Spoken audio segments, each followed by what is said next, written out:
Karibu tena mtazamaji wa Zone Media. Tunajuzana yote yanayojiri katika anga za kimataifa na bado tukigusia swala la rubani ambaye amepatikana huko nchini Iran.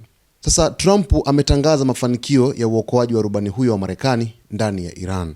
Ripoti inaeleza kwamba Rais wa Marekani Donald Trump ametangaza mafanikio ya operesheni kubwa ya kijeshi iliyofanikiwa kumwokoa rubani wa Marekani aliyekuwa ameangukia ndani ya Iran baada ya ndege yake kudunguliwa. Kupitia ujumbe rasmi, Trump alisema jeshi la Marekani limefanikiwa kutekeleza moja ya operesheni hatari zaidi ya utafutaji na uokoaji katika historia ya nchi hiyo, akieleza kuwa rubani huyo ambaye pia ni kanali amepatikana akiwa salama licha ya kuwa katika mazingira hatarishi nyuma ya mstari wa adui. Kwa mujibu wa Trump, rubani huyo alikuwa akijificha katika milima ya Iran huku akifuatiliwa na vikosi vya adui, lakini operesheni maalum ya kijeshi ilipangwa kwa umakini mkubwa ikihusisha ufuatiliaji wa saa 24 pamoja na matumizi ya ndege nyingi za kivita zenye silaha nzito. Aliongeza kuwa rubani huyo alipata majeraha madogo, lakini hali yake inaendelea vizuri. Rais huyo pia alifichua kuwa siku moja kabla, Marekani ilifanikiwa kumwokoa rubani mwingine katika operesheni tofauti, jambo ambalo halikutangazwa mapema ili kulinda usalama wa operesheni iliyofuata.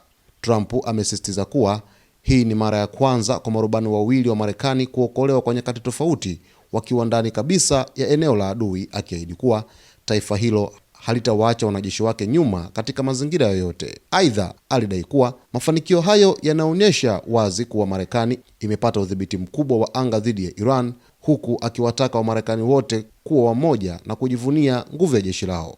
Mwisho, Trump alitoa salamu za heri ya Pasaka na kuwatakia baraka wanajeshi wote wa Marekani. Muda mfupi tu baada ya afisa wa Marekani kuthibitisha kwamba Marekani imetekeleza operesheni ya kumwokoa rubani wa jeshi la Marekani baada ya kupotelea huko katika milima nchini Iran kufuatia ndege yao ya kivita aina ya F-15 kudunguliwa na jeshi la walinzi wa mapinduzi ya Kiislamu la Iran IRGC.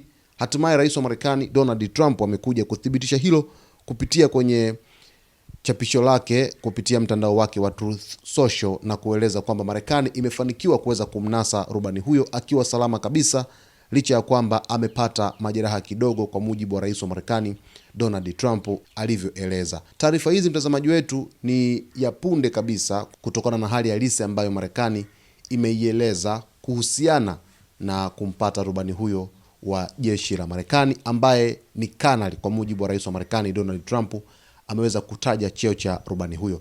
Basi mtazamaji wetu, tuko hapa kuweza kukujuza back to back taarifa zote zinazojiri katika anga za kimataifa. Cha msingi tu ni kuweza kuwa karibu na Zone Media wakati wote. Kama bado hujaweza kutusubscribe, ni kuombe kwa unyenyekevu mtazamaji wetu uweze kusubscribe channel yetu, lakini kulike video zetu, kucomment pamoja na kushare.